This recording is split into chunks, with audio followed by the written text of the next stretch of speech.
સુધી લડો ને એ એક હિંમતની વાત કહેવાય કે જ્યારે સામે ભાજપ હોય કે બધું જ એના ફેવરમાં ચાલતું હોય અને તમે મેદાનમાં ઉતરીને લડો, પક્ષ તમારી ઉપર વિશ્વાસ રાખે.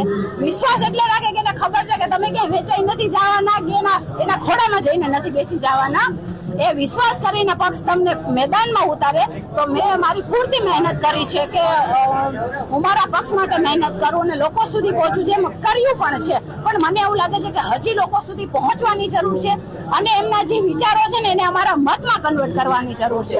ચોક્કસપણે જો હારના કારણ હોઈ શકે ઘણા બધા, પણ એની પછી દુખડા લઈને બેસી ના જવાનું હોય.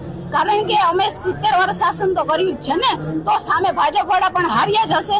તો એ હાર જીત તો ચાલતી રહે છે, પણ આની ઉપર વિશ્લેષણ કરવાનું કે ક્યાં ક્યાં આપણી કદાચ કચાશ રહી ગઈ હોય, એ કચાશને સુધારો એટલે સ્વાભાવિક છે તમને પણ વિજય મળવાનો જ છે.